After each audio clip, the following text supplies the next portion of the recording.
Hello again, everyone, and welcome back to Germany in this Hearts of Iron 3 random map world. We have yet to hit the unpause button. I honestly think we'll actually be able to this game, this episode, simply because the only real screen we have left to look at is this politics screen. These are all the parties that exist in our nation right now, and these bar graphs correspond to how organized the party actually is. Now, this pie chart is how popular each party is. So if we were to hold an election right now, the party with the largest segment of the pie chart would actually get voted in. It's looking like the DVP and the DDP, the Market Liberal Party, and the Social Conservative Party are currently duking it out for first place. We are neither of those parties. We're the SDP, which is the Social Democratic Party, and we have the highest organization out of all of these, but apparently we don't have anyone actually voting for us. That's a little bit interesting.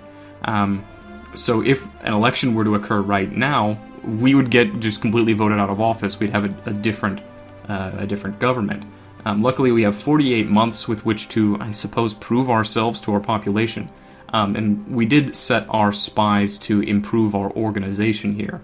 I guess spies really isn't the right term in this case. It's just our agents, really, in our own country. We're going to spend some of our leadership points on improving the organization of our party, try to keep us in office.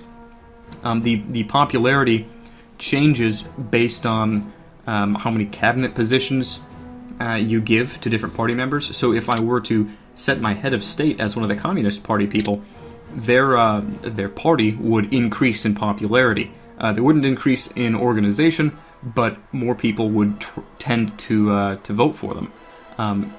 At the same time, the organization value is what your party's popularity trends towards.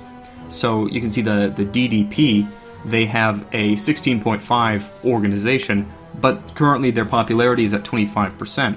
So their popularity will trend downwards at a rate of negative 0.88. While presumably, since our popularity is at 0, ours will trend upwards rather quickly. So I'm really not too worried about this. We have 4 years before the next election comes in, and as long as we don't get voted out by a National Socialist or paternal autocrat or a left-wing radical party, I think we'll be a-okay. We have the choice, because this is a random map. You don't always get this choice, but you have the choice of who your head of state and your head of government is. So we're going to go with the Democrat guy, head of government. I guess we're also going to go with him just because we don't want to give more popularity to the left-wing radicals here. This guy, let's see what bonuses we can get. Susceptibility to the Communist International, we really don't want. This one might actually be good. Susceptibility to allies does go down, unfortunately, but we're already in the allies, so not too worried about that. We'll change our foreign minister to Luciano over here. Our armaments minister, let's see, ruling party support from our armaments minister, but our supplies do go down. I guess that's not too worrying right now. We're not really eating up a lot of supplies, so we'll stick with this. This guy, our head of state, gives us 10% more money, which is a fairly useless modifier, but he also reduces the rate at which things that affect our national unity will affect us, and it gives us a small bonus to our espionage power, so I guess that's good. Minister of Security, I don't want to deal with this trend upwards of daily descent change. That just means that we need to spend more of our industrial capacity on our consumer goods, and this percentage-based leadership modifier is actually really good. This gives us more things that we can research and more officers we can buy. So that's a good pick for us right there. Head of Intelligence, we've got some choice here. I think the flat espionage bonus is a good idea. All these guys offer more specialized things. If you have a flat espionage bonus guy or a flat counterintelligence guy, both of those are very good things. It's just, do you want to focus on offense or do you want to focus on defense? So we'll go with the flat espionage bonus guy. We don't really have much choice here. Defend reinforced chance is the chance that your reserve troops in a province will get to the front line when you're defending. Organization regain rate just means that your troops regain their fighting ability quicker. I am a fan of that organization regain rate. Chief of the Army, let's see. Supply consumption is always nice. I'll tell you what, we'll pick that, because that'll balance this thing out rather nicely. Chief of Navy, really don't have a navy to speak of. But I suppose we decided that we were going to focus on capital ships more than anything else, so let's do that.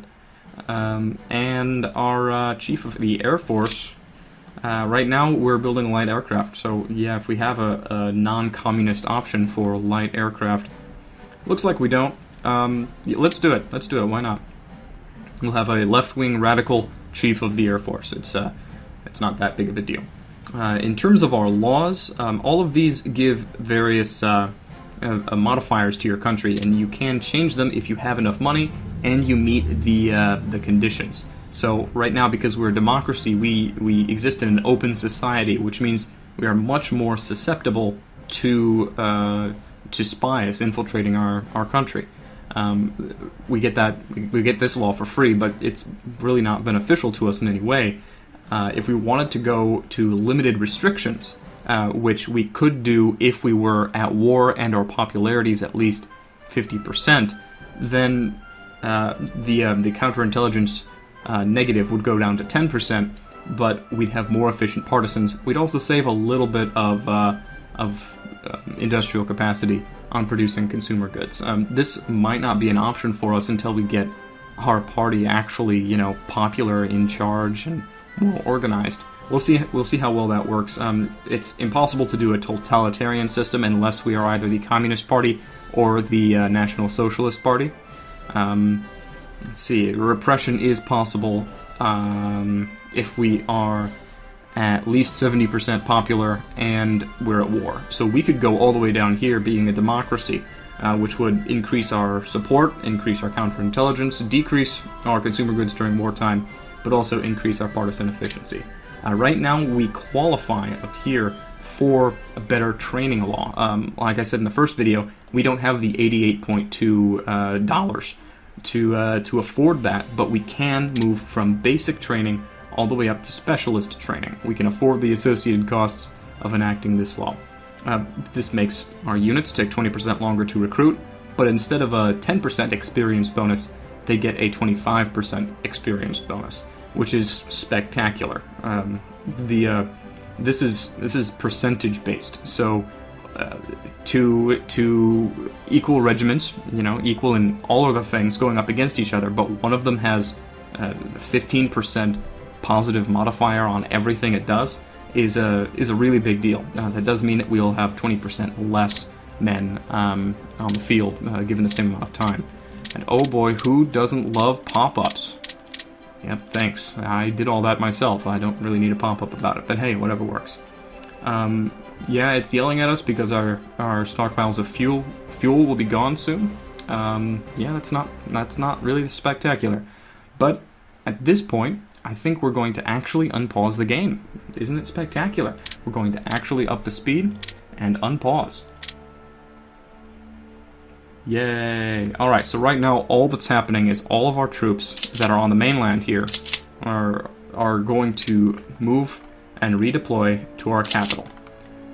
And once that happens, we're going to reorganize them, shuffle all the units around, and get them to make sense just a little bit.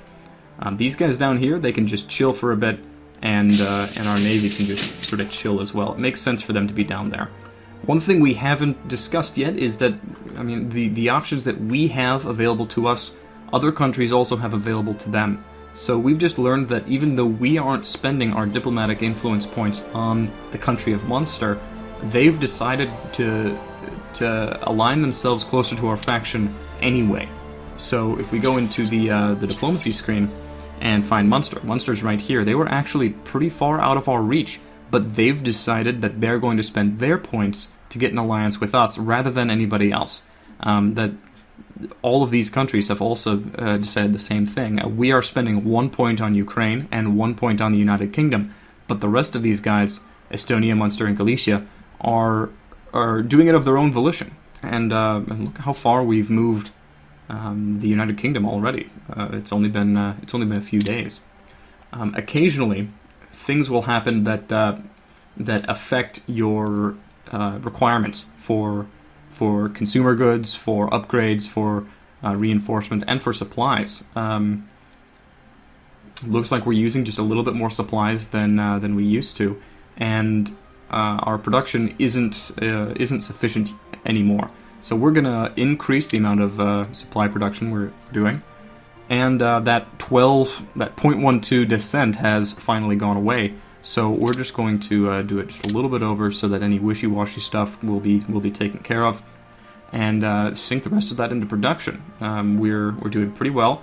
The 2nd Rangers Division is being built at a 50% rate, which isn't that spectacular, but we're not relying on the special forces for our country's protection. That's what all these ones are for. We can also see in this screen that we have a trade route. I didn't set it up, the computer set it up. They saw that we had an excess of money and that we needed fuel. So we are now purchasing a decent amount of fuel from Burkina Faso. That means that we are trading for 11.5 or so fuel every day, and we are turning 137 of our coal into fuel. So, sorry, of our oil into fuel. It looks like we're also turning 137 of our coal into crude oil. So we're doing coal to crude, crude to fuel. 137 each time. We'll increase the efficiency of that. Hopefully we can get a good stockpile of fuel before we need to actually go and use it. Alright, so everybody is in our capital at this point. I'm still just going to refer to it as our capital because I really don't want to pronounce this word. I just make an absolute fool of myself. So it's just our capital.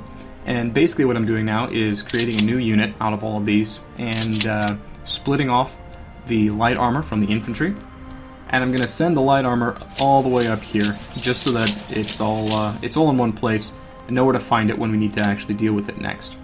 I was talking earlier about that cooldown before our unit could do anything.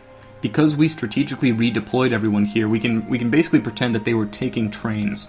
They weren't combat ready. They just packed up all their weapons and their equipment, got on trains or trucks or something, and drove to our capital. So they moved much quicker than they would if we just told them to walk over there. But that means that they were recently attacking and they need to completely reorganize before we can give them any commands at all. We can't even create a new unit out of this guy right now. So we need to wait 2 hours before we can split off the light armor from this regiment. There's the 2 hours. Here's the light armor. Select the light armor regiment, and we send it up here to Melidovo. That's where we're gonna combine our light armor with our cavalry regiments once they're actually produced in June. They can just chill there until June. It shouldn't be that big of a problem. Meantime, with all of our infantry regiments, we decided that we would split off 3 brigades of infantry and then build 1 brigade of artillery to replace this one. So all we need to do is split off an infantry and move these guys out of there so we know that we've taken care of them already. So I'm going to take care of all of that nonsense, and we'll be back when it's done. Alright, it's done. While I was organizing everything into regiments of 3 brigades of infantry each, we got enough money to be able to enact that new law. So we go to our training laws, and I think it is honestly worthwhile to spend the extra time to get that bonus starting experience. So we're going to spend our first 88.2 gold, money, whatever you want to call it, francs, Deutschmarks, you know, whatever it happens to be, on our specialist infantry training, specialist training in general. Okay, so that means that our infantry divisions are now taking significantly longer to build, but they will start with 25% additional experience. Right now, all of these guys have 15% experience, and once again, that's just a flat increase to everything that they do, whether it's attacking or defending. Basically, everything that they do 15% better than the raw recruits. You gain experience through combat operations, and it's really, really difficult to get without engaging in a big war. We're probably not going to get much combat experience at all from taking on the United Kingdom. So it really is important for us to get all the experience that we possibly can. I think that's a good policy for us to enact. And you can see that we have started. Here's our place in the pie chart. We have actually started to get some popular support. You can see the distance from organization value 2.59 is causing us to trend upwards very quickly. It's only February. We've been playing this game for 1 month and 8 days, and we're already at 4% of the popular vote, whereas we did have 0%, which is kind of weird because, you know, we were the majority party. We got elected. I guess that used all of our popular support just to elect Mr. Burl Duncan, the corporate power-hungry demagogue, into office. So yeah, that'll be fun. So we moved the Panzer divisions, the Panzer Brigades, up here. These light armor, the Panzerkampfwagons 1, and we've moved our starting infantry brigades, infantry 1s, over here. So now we know exactly how many artillery brigades we need to fully equip all of our infantry with the support that they need. We have 11 land units here, so we're going to go in and build. That's the brigade attachment button here. We're building just one brigade. We're not building a separate regiment. We're going to build 11. Let's see, are these guys reserve, or did they start out as full strength? They started out as full strength. So we'll build 11 full strength artillery regiments, and we'll build them in parallel. We want them done as quickly as possible. We'll start the production. Now they do default to the very bottom here, and we don't have enough production to build this this Ranger division. So we're going to just bump all of these guys up to the very, very top. That will take our IC away from probably these land forts and possibly even our cavalry brigades over here. But I think that'll be a good investment. They will be done in July anyway. Plenty of time before the first of next year for all of this to get done, for all of this to happen. So now I think we'll get a little bit into how to organize your army. Now, I'm just doing this because this is how I like to do it, but you can do it however it is you want to. I like to know what it is I'm selecting when I see a corps on the field. So you click on an infantry unit and you hit this button, and which attaches an infantry division to a corps on the field. This is the first corps. It automatically selected Lyle Orocho to be our lieutenant general, and it has the 18th Infantry Division currently attached to it. You can select another infantry division. I'm actually going to put this into a new unit, so we don't need to call this the 3rd Start Unit anymore. It's now randomly chosen the 30th Infantry Division to be this regiment's name. So we're going to have Major General Bernie Pierce in charge of this one, and all we're going to do is attach him to 1st Corps. So now 1st Corps has 2 infantry divisions, and we're just going to keep on doing that all the way down the line. We have a total of 11 infantry divisions in this stack here, and that represents the entire armed forces of our country, minus the garrison force down here in Greece. So I think we're going to split it into the 3 corps, and we'll have 1 overstrength corps and 2 kind of understrength corps. And we'll spread those out, and I guess we'll wait for the next exciting thing to happen. Alright, and we have our first random event here. Minor party gathers strength. The Market Liberal Party is gaining some minor support in our nation. Still, they are only a minor factor on our political stage and need to fight for every single vote. We have a choice here. We could say, as the leader of this nation, that they need to remain a minor party, or that they deserve the chance to prove themselves. Basically, this is letting us determine how another country will do in our nation's politics. So we can look at the Market Liberal Party, which I believe is, the DDP. Right now they are sitting at 16.29 organization, and it's looking like there is a foreign power with spies in our country that are supporting the Market Liberal Party. Our spies are supporting the Social Democrat Party. Yeah, it looks like we've got a minor spy problem in here. Our SDP isn't doing too hot, and actually the DDP is a rather significant opponent to us. One thing to worry about here is if we make them too weak, it is possible that the Nazi party will be the dominant party, even though they only have 21% of the vote right now. If we make these other parties too weak, the Nazi party could get elected, even with just 1/5 of the popular vote. I do think, since the elections are far distance off, we need to work to damage the reputation of our opponents. So that dropped their organization by 3 points here, which puts us with a pretty fair lead. We might actually want to refocus our spies on more counter-espionage, because we do have foreign spy activity in our country. I think we're going to do counter-espionage to the sort of to the detriment of supporting our ruling party. It is more important to get these foreigners out of meddling in our nation's politics, especially in this early game.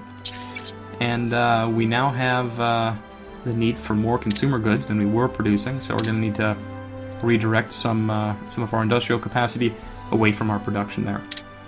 And again, except it's now the DVP, the Social Conservative Party, is now gaining strength. That is the DVP. They are a relatively small party, but they do have a significant amount of the vote. If we can keep them trending downwards, it's likely that we can continue to trend upwards. So once again, I'm going to say that they should remain a minor party. Alright, while we were doing that, we got our corps set up. We've got 4 divisions in this corps, 4 more divisions in this corps, and 3 divisions in this corps. And right now it's very much an under-strength army, but I think it would behoove us to create an army and assign all these corps to it. So we are going to assign the 1st, 2nd, and 3rd Corps to the 1st Army. And the 1st Army is now being led by General Norbert Schlusser. It's quite the name. We're going to need to go in and decide on our strategy for picking these leaders. But at this point, I think this is a good command structure. It allows us to spread out a little bit. Let's let this army move a little bit, and we'll talk a little bit more about why in the world we need to worry about command structures to begin with. Alright, while we were distracted reorganizing our army, a major worker strike has started in one of our nation's most important harbors.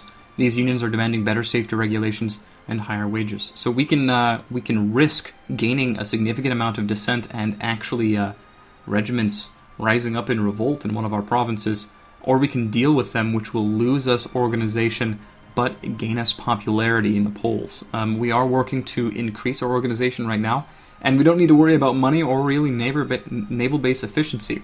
However, this is a permanent modifier. It will last until 1964. So don't click this decision lightly. You are going to have a negative percentage on your money generation and your naval base efficiency for the rest of the game if you go with this option. Sometimes it is better to be harsh and to deal with a dissent, deal with a reduction in popularity. But I think in this situation we're trying to keep our nation stable, at least at the very beginning of the game. So we're going to do that. We now have a negative modifier to our money generation, and I guess we're just going to deal with it. In the meantime, we're going to let our army units get into position here. I just kind of want to. All right, here we go. So what I've done is spread our units out. This headquarters, we can see by clicking on this headquarters. This is the 1st Corps of the 1st Army. That these blue lines show the command radius of this actual headquarters. Now, headquarters can't fight, obviously. This one actually only has 50 men in it, but by being within the command range of this headquarters, each of these units will get various bonuses. You can see that right here. The 1st Corps is 44 kilometers away from this infantry division. The 1st Army is 40 kilometers away from the 1st Corps. And the HQ, the actual theater HQ, is about 45 kilometers away from the 1st Army. So we are getting the full slew of combat bonuses from being in a proper command hierarchy. So it is beneficial to not just assign all of these guys to one headquarters. You're going to want to give them as many connections as they possibly can get, so they get the most bonuses they possibly can. This also does have a range here. If it's too far away from its core HQ, it loses connection to it. They can't effectively command each other anymore. So the infantry division would lose all of its bonuses from being within the HQ radius.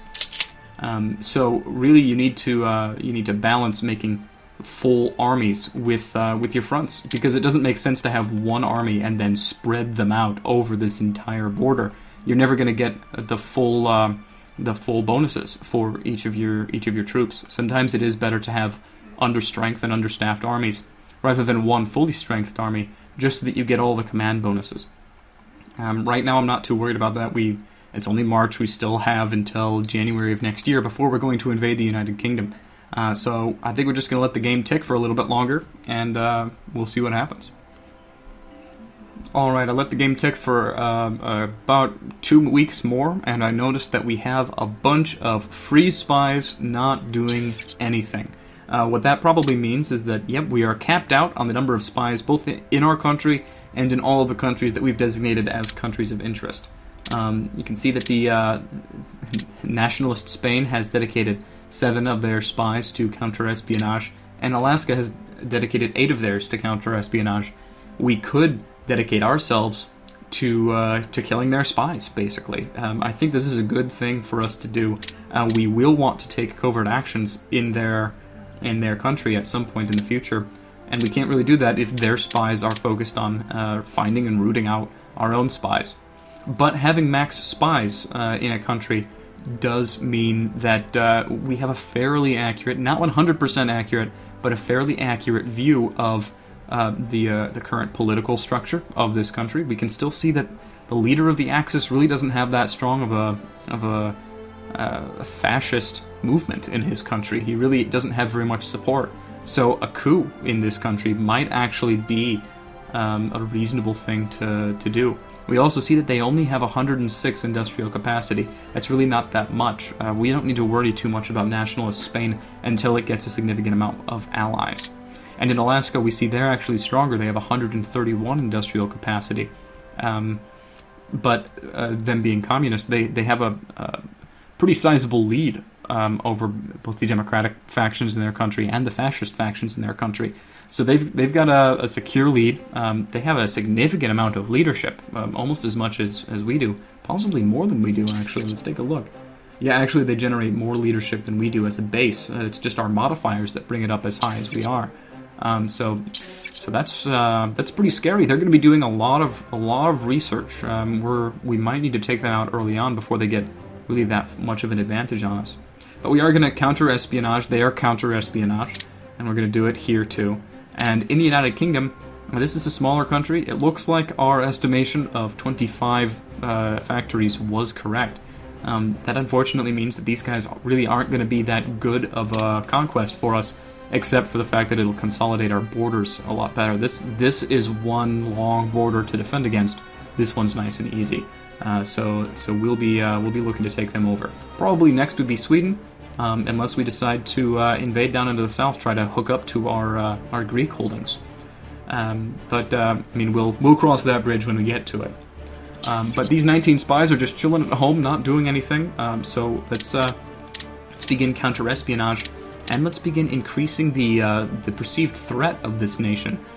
We do want to declare war on them as soon as possible, and right now we can't do it because our neutrality isn't low enough and their threat isn't high enough. So hopefully we'll be able to spread some propaganda and make them seem much more threatening than they actually are. In the meantime, we do have 19 spies. I don't think we're going to lose that many, and our generation is pretty significant. So I think we'll just go to neighbors and put every single country that we share a border with on the watch. Like, we want to have accurate information on all of these nations. So that number should trend downward pretty quickly. We are generating a significant amount of officers right now. We have almost a 2-to-1 ratio of the number of officers we need to the number of officers we have. Sorry, other way around. But we are expanding our military forces quite significantly, actually. So that isn't going to be true for very much longer.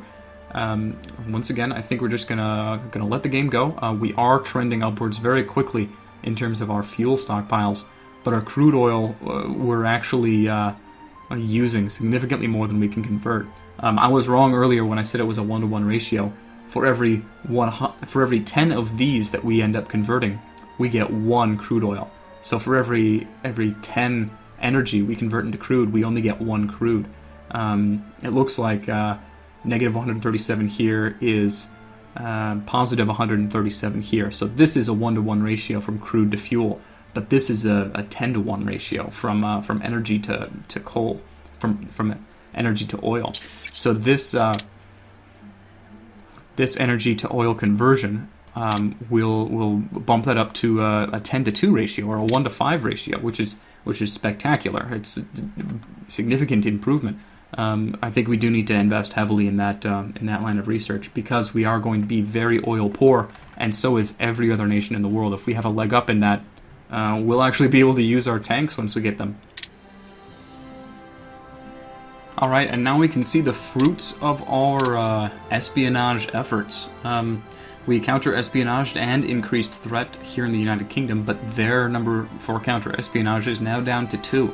So we have managed to kill some of their spies, or at least neutralize some of them. So our spies now have much more free reign over the United Kingdom. Here in nationalist Spain, we've lost a few spies here, but we replenished them very quickly. But their counter-espionage is now down to 3. We are completely focused on counter-espionage. We are going to trounce them in the spy game here. Now we are having a bigger problem here in Alaska, but the commies are still losing. They have much less counter-espionage to us, and we have a few bonuses to espionage as well because of our head of intelligence here. Erasmo is helping out quite a bit. Oh, and our head of government, head of state, Burl Duncan, he gives us a 5% espionage bonus as well. So our spies are simply 10% better than theirs, assuming they also don't have any modifiers. So yeah, we're just continuing on at this point. We're waiting for things to get built so we can do more reorganization. That won't happen until June of this year.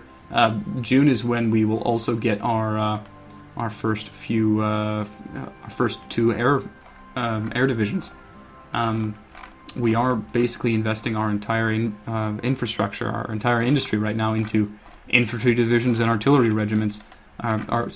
Infantry divisions and artillery brigades. So our navy is suffering, our motorized brigades are suffering, and those forts that we wanted are suffering, as well as our special forces. So it will be nice to get to June and actually be able to begin production of those things again. Hopefully they'll be done and ready by the end of the year. Once again, I don't think we're going to have any real problems with the United Kingdom in this initial war. That is, of course, assuming they don't get allies. As we can see down here, our Alaskan friends, they started with medium armor. We don't have anything that can really match that, and they're lining them up. Quite a bit of them on our border. They can already recognize how much of a threat we are. This really is kind of a pitiful border right now, but I'm sure that they would assign more infantry over here if they thought we were a significant threat. They do have a significant amount of cores on us, and we do have a significant amount of cores on them. We'll see how soon they declare war on us. I think we can beat them once we get this production of ours underway. Alright, it's the 23rd of May, and our crude oil production has stabilized, but that's really only because we're no longer converting more of our crude into fuel. Basically, our country has decided that we have more than enough fuel stockpiled up right now, so we've stopped converting our crude oil into fuel. We are still converting our energy into crude, however, so this number will trend upwards. We're also trading for just a little bit. This still really isn't a very comfortable number when it comes to crude oil. So I would like to possibly see. Can we see if the United Kingdom has any oil? It honestly doesn't look like it. Oh, nope, right here. The United Kingdom, in the province of Niz, they do create, looks like 2.7 oil if we were to take that over. That would actually be a significant help. that would bring us up to roughly 10. Pretty significant increase. So this province is going to be very valuable for us. Everything that we look at really just proves to me that the United Kingdom is a good first target. All right, it is the 8th of June. It is actually 11 o'clock at night on the 8th of June, and a significant amount of our infantry divisions have been deployed. I think that what we are going to do is simply deploy them to our already existing corps. We will fill out these 3 corps, and then we'll make another one, and we'll see where that takes us. So simple. Just click and click. Boom and boom. There's the second and the first corps fill up. And we'll take the third corps and we'll assign 2 more infantry divisions to it. So now these have 5 divisions, here has 5 divisions, and the second has 5 divisions as well. And it looks like we've got 1, 2, 3, 4, 5, 6 divisions left over. Let's split it into 2 more corps. We'll deploy 1, make the 4th corps out of it, and deploy another, and make the 5th corps out of that. And we'll take the 5th corps, attach it to the 1st Army, and we'll take the 4th corps, attach it to the 1st Army. Then we'll just assign 2 more infantry divisions to each of these corps. And now I have 3 full-strength corps and 2 understrength corps in this army. We may be doing some redeployment. It might be a good idea for us to take one of these understrength corps and send it down to Greece just as a defense force, and integrate the motorized corps that we'll be creating into this initial first army, since we're probably going to need to be fighting our first war with this first army. But we'll see what's necessary. In the meantime, we can take a look at the production tab and see the effect of what I was showing you earlier, this infantry practical. It was significantly negative earlier. Now we are basically used to building it. We're not spending any extra cost and time building infantry regiments. Infantry brigades, but we are still spending 10% extra building artillery. And you can see the effect of this as it finished from top to bottom and started the next one. This one is costing us 10.95. This one's costing us 10.75, 10.16, all the way down to what it currently costs us, which is 9.32. So we're actually going to spend significantly more on this one than we are on this one, even though we started them all at the exact same time. So I think that we need to cancel these constructions, actually, because we don't want to be wasting industrial capacity. And then we'll build 10 more in parallel as reserves. You see, it used to cost us 108 industrial capacity to make 108 to make 10. Now it only costs us 93, and it costs us significantly less time to build it. That'll just get better as we build more and more infantry. Now we do obviously need to hike up their priority back, but rather than spending the 11 sum IC per infantry division, we're now only spending 9.32. Our country is just better at building infantry. We'll get the same discount on artillery once all of these artillery brigades finish, and we'll get the same bonus for our light aircraft once these 2 interceptors finish. It's just a good idea to specialize, to focus on one group or type of unit, and to do that really well. It is June. It is almost the end of the year. I think it is time for us to decide on a battle plan for our invasion of the United Kingdom.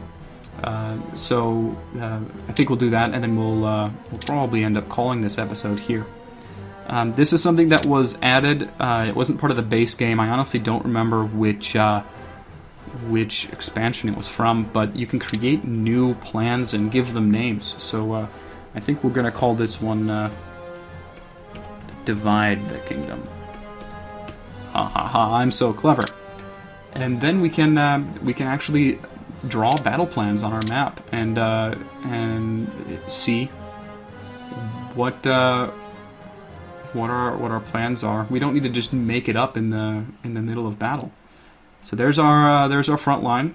I think what would be best. Let's see. Do we think that our motorized corps is going to be ready in time? Honestly, I think we need to prioritize these guys, and these guys too. We need to prioritize everything.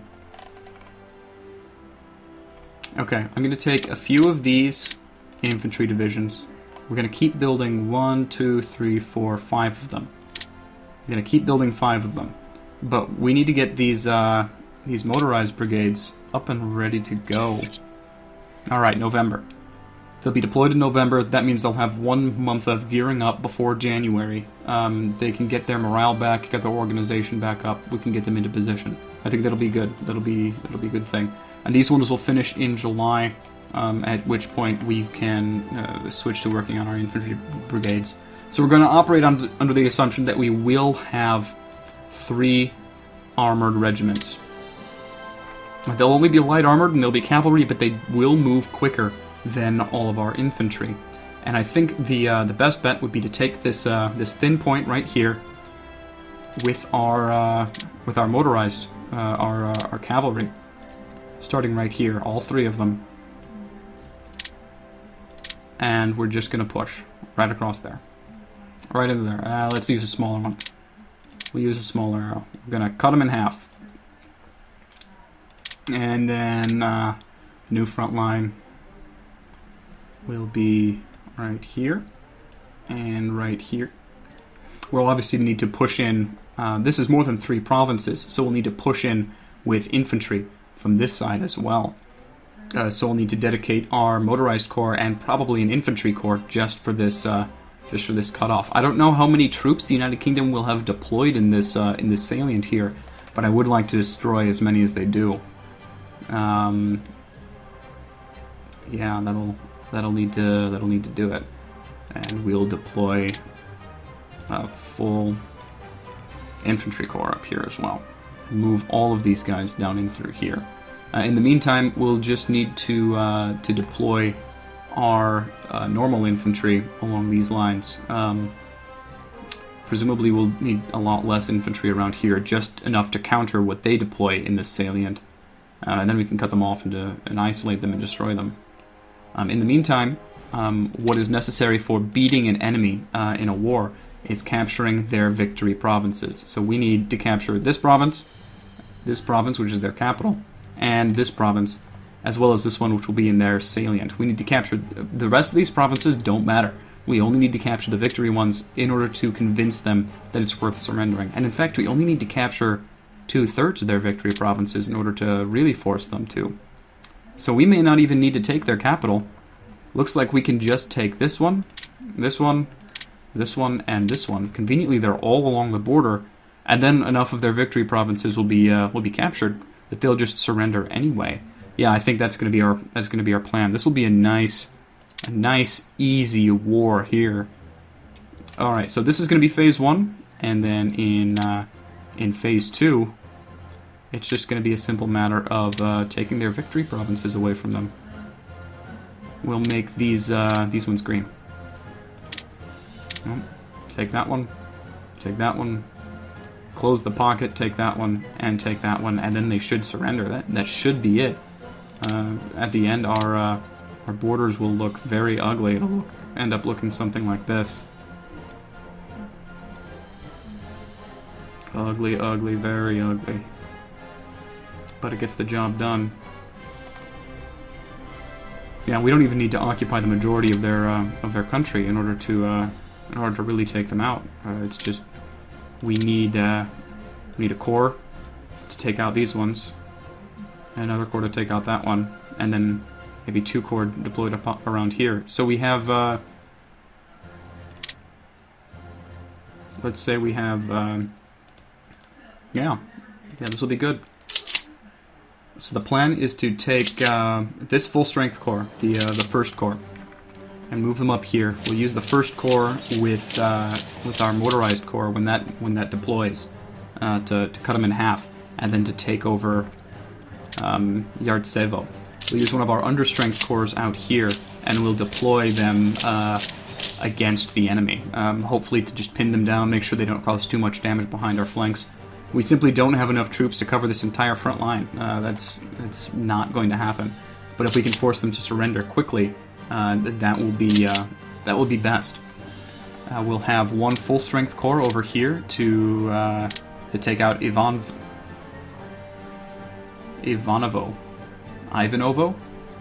take out that place. We'll have another full-strength corps over here.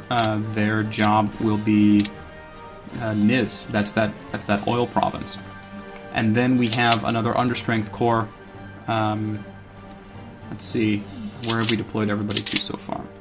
All right, so we need a corps to take out Dimitrov. That'll be the understrength 4th Corps' job. We'll deploy them to Moscow. All right, this seems to be fairly straightforward. We use 2 corps to smash through, divide their army in half, and starve the defenses around Smolensk and Yartsevo. And then we use a corps each to smash into these victory provinces. They're the very important cities. We don't even need to worry about their capital. If we do, we can just take this corps and push on their capital. All this land is completely useless to us. We don't need to worry about it. Their population will surrender without it. Alright, well that's the plan, and we're sticking to it. I'll see you guys next time. Maybe we can actually declare war next time. I don't know. See you then.